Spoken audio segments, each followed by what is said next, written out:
Queridos irmãos, o evangelho que nós acabamos de escutar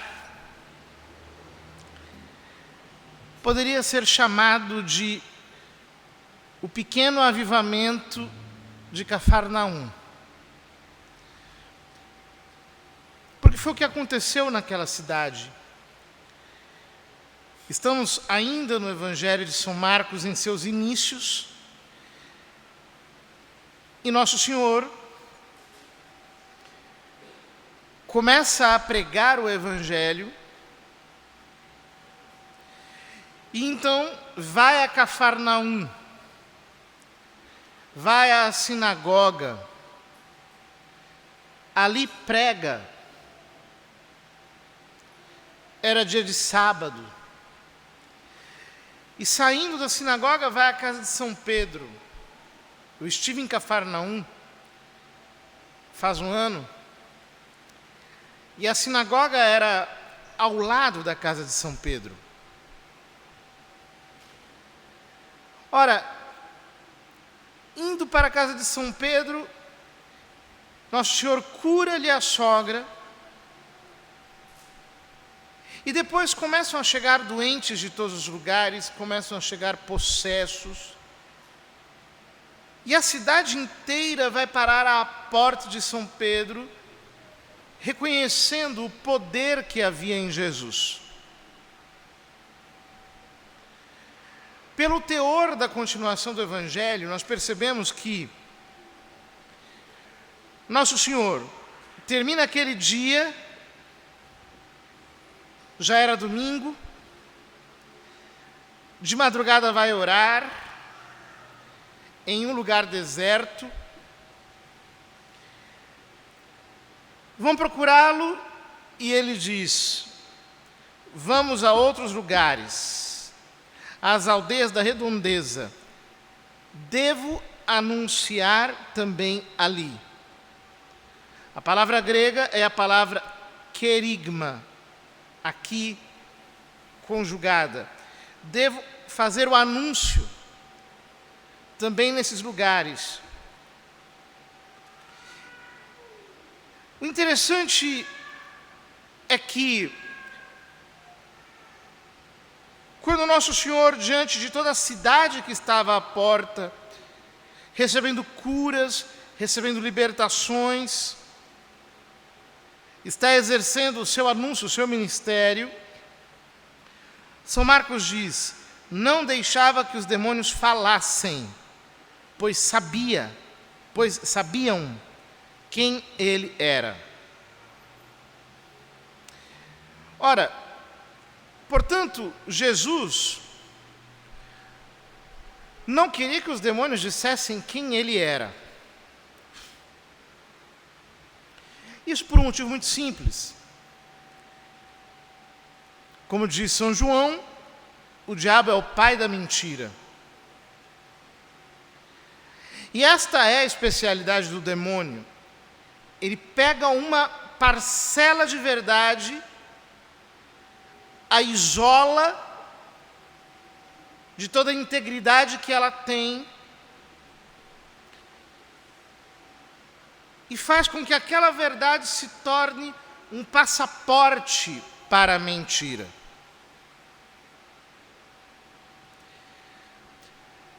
Assim eram as heresias do primeiro milênio. Eram verdades parciais, que alguém começava a pregar e, de repente, aquilo tomava de conta de toda uma região. Então a igreja fazia um concílio, debelava o erro, como é a sua missão fazer. Ou seja, ela fazia calar o demônio. Ela não deixava com que o demônio continuasse a falar, a pregar. Ela desmascarava o erro. E deste modo, a pior obsessão que existe, que é a obsessão da mentira, era exorcizada da mente dos fiéis. E a verdade da fé ficava confirmada, reforçada, salientada. Ora, nos últimos tempos,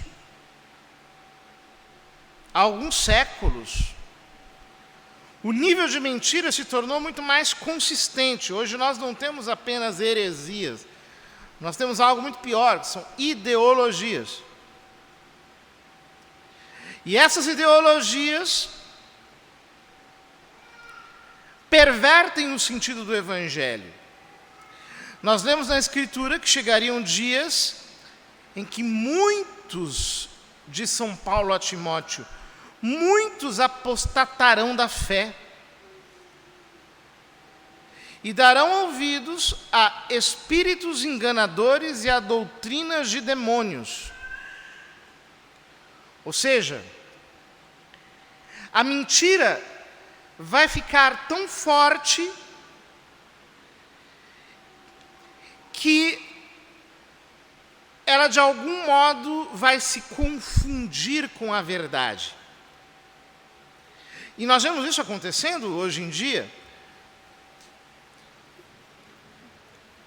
As pessoas querem dar falsas soluções. A primeira leitura nos apresenta um trecho do livro de Jó, em que ele fala: não é acaso uma luta a vida do homem sobre a terra? Seus dias não são como dias de um mercenário, como um escravo suspira pela sombra, como um assalariado aguarda a sua paga. Assim tive por ganho meses de decepção e couberam-me noites de sofrimento. Lembra-te de que minha vida é apenas um sopro, e meus olhos não voltarão a ver a felicidade. Jó está revelando um limite da vida humana. No caso dele, ele estava enfrentando não apenas a perda de todos os seus bens, de toda a sua família, mas também a perda da saúde. Ele estava como uma espécie de câncer de pele, todo chagado. No seu livro ele diz que o pus lhe descia pela garganta, e o mau cheiro que saía dele fazia que todos aqueles que se criaram em sua casa, quem ele chamava de filhos, desviassem dele o olhar, e quando ele chamava com a mão, eles fingiam que não escutavam, porque ele estava asqueroso, graças à enfermidade que ele enfrentava. Hoje nós temos não apenas doenças físicas, nós temos doenças morais, nós temos desvios, nós temos dificuldades existenciais profundas. Fato é que ninguém neste mundo está explodindo de felicidade. Enquanto nós estamos aqui nesta terra, a felicidade é uma ficção. Ninguém pode ser plenamente feliz aqui. É este o realismo que o livro de Jó nos apresenta. A nossa vida sempre tem momentos alegres, momentos felizes, mas cada um tem a sua cruz. Cada um tem a sua dificuldade. Cada um tem o seu sofrimento.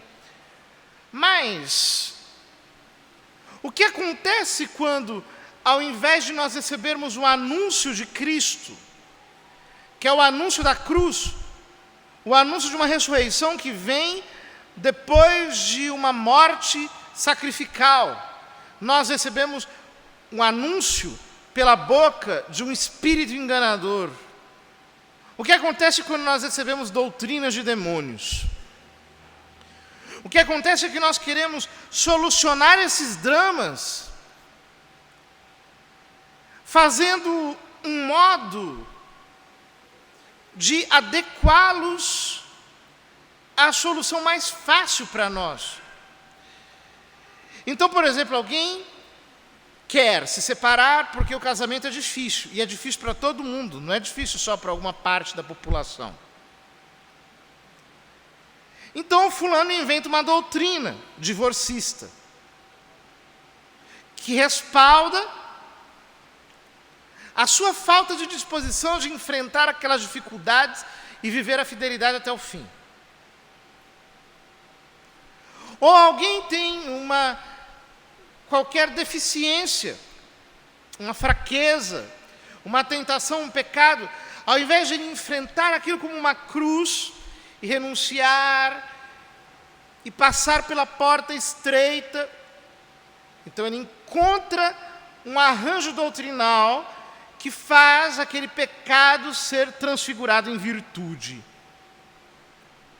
Então aquilo que a palavra de Deus diz que não é recomendável, aquelas atitudes, aquelas escolhas que o Evangelho, que a igreja sempre nos apresentaram como ilícitas, de repente aparecem os ideólogos dizendo que tudo isso é bom, que tem que ser tolerado, que tem que ser aceito, que nós não podemos, de nenhum modo, banir tais comportamentos da nossa vida.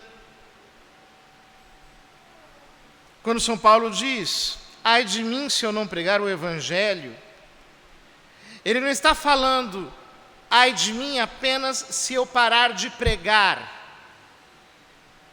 Mas ele também está dizendo, ai de mim se eu não pregar o Evangelho. Se eu anunciar uma notícia que não seja aquela que está aqui, na palavra de Deus. Ai de mim se eu inventar uma doutrina boa, light, agradável, que satisfaça a carne. Ai de mim se eu corromper o Evangelho, retirando dele todas as exigências que ele tem para adaptá-lo ao gosto do freguês. Porque é isso que nós estamos assistindo. Não é a perversão apenas de pessoas, mas é a perversão da mensagem. Nós estamos vivendo num mundo em que o Evangelho está sendo falsificado diante dos nossos olhos. Prega-se outra coisa, não prega-se mais a palavra de Deus. Há muitos lugares que usam a Bíblia apenas como um escoro para o pecado. E em que os cristãos de outros tempos estão sendo feitos de trouxas, porque eles se esforçaram, eles lutaram, eles combateram, eles foram fiéis até o fim. Eles sofreram, eles morreram por causa da verdade de Deus na sua palavra. E agora, quantos estão pregando que há um céu que é fácil de ser conquistado? Não é necessário abandonar o pecado, não é necessário deixar de lado a vida velha, não é necessário deixar aquelas condutas condenáveis segundo o crivo da palavra. Então, vale tudo, pode tudo, basta você abraçar alguma doutrina de tipo socialista, que você já está justificado. Você pode cometer qualquer pecado, está valendo. Nós, por causa disso, toleramos qualquer abominação. Ora, isso é a corrupção das corrupções, porque é a falsificação da palavra. Esses dias eu via uma pastora dizendo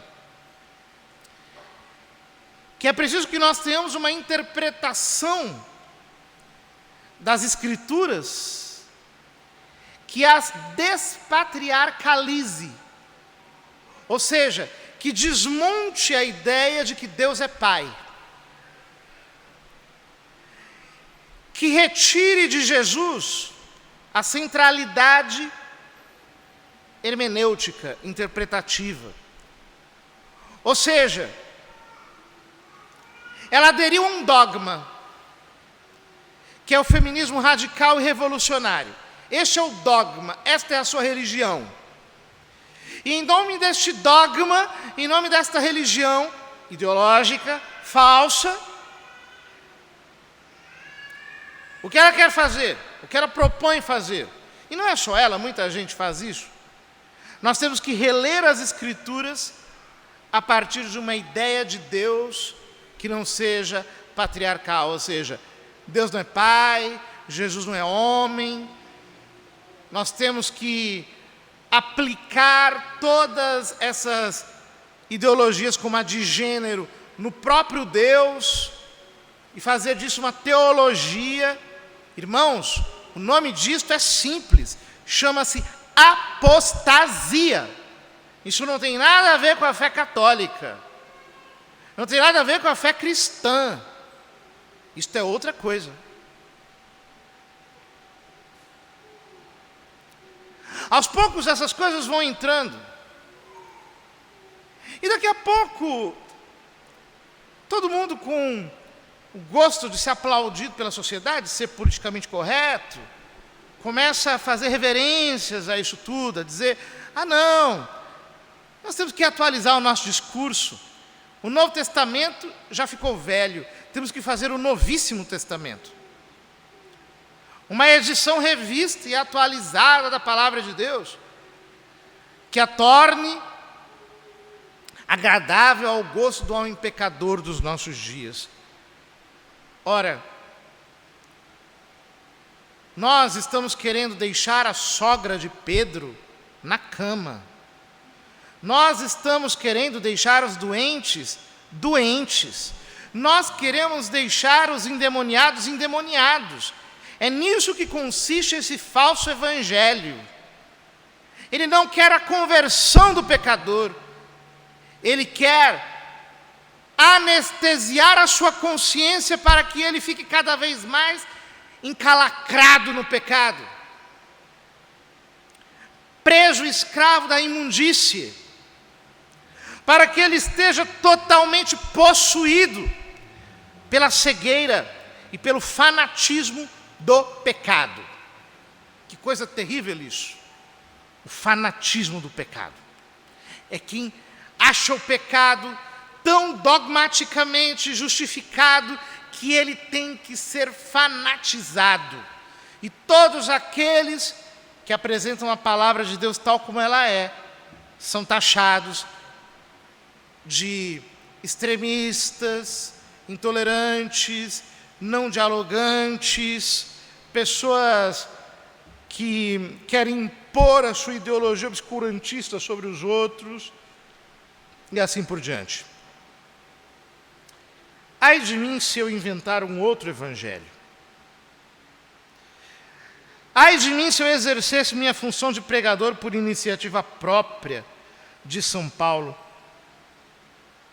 Porque aí eu teria direito a salário. Hoje, salário não é simplesmente o ordenado. Salário é o seguinte: se você quiser ensinar qualquer aberração, saiba, você vai receber dinheiro de fundações milionárias. Este é o salário atual que os pregadores da corrupção recebem. Mas São Paulo diz: em pregar o evangelho, oferecendo-o de graça, sem usar os direitos que o evangelho me dá, é que consiste o meu salário. Em estar livre em relação a todos, para pregar a todos, para ser escravo de todos, para ganhar o maior número possível. Com os fracos eu me fiz fraco para ganhar os fracos, com os fortes eu me fiz forte para ganhar os fortes, com todos eu me fiz tudo. Por causa do evangelho eu faço tudo. Ou seja, por causa do evangelho, por causa desse anúncio verdadeiro de Deus em Cristo, eu preciso dar a minha cara à tapa. Eu preciso ir até as últimas consequências. Eu preciso me fazer de doido, eu preciso me fazer de estranho, Eu preciso tentar de algum modo me tornar simpático aos outros, mas sem jamais perverter o conteúdo da mensagem. Porque eu sou pregador do Evangelho. Eu não sou alguém que quer obter reconhecimento, fama, aplauso. Isso é muito pouco. Eu não quero aplausos, eu quero almas para a vida eterna. É isso que São Paulo está dizendo. Eu quero resgatar almas da tirania de Satanás. Eu quero tirar a mente destas pessoas da cegueira do engano. Eu quero que elas conheçam a verdade, que elas tenham uma vida sobrenatural, que elas saibam exatamente qual é o caminho que conduz à glória, mesmo que isso cause desconforto. Porque se não causar desconforto, não tem cruz. Se não tem cruz, não tem glória. Se não tem cruz, não há evangelho. Se não tiver renúncia, não é evangelho. Se não custar nada, não é o evangelho, porque é verdade. A graça divina nos é dada gratuitamente, por isso ela tem esse nome, graça.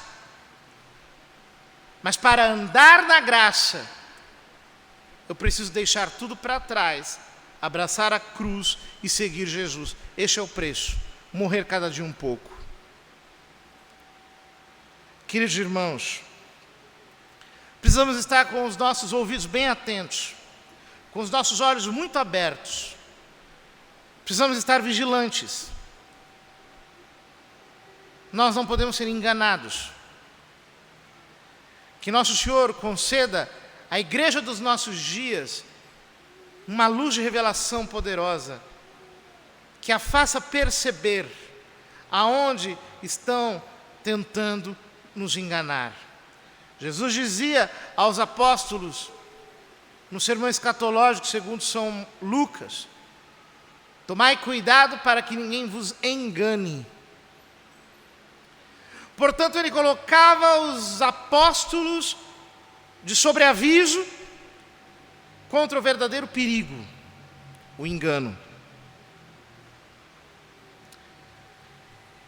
Há muita gente que, para não perder o conforto no seu próprio pecado, está querendo mesmo é ser enganado. Que o Espírito Santo abra os nossos olhos e que nós tenhamos um encontro verdadeiro com a misericórdia de Deus, com a misericórdia que nos tira do pecado, ao invés de nos enterrar mais e mais nele. Que o Senhor nos ajude, queridos irmãos, a fim de que assim nós possamos receber a verdadeira graça que nos cura de verdade, ao invés de nos deixar irremediavelmente doentes.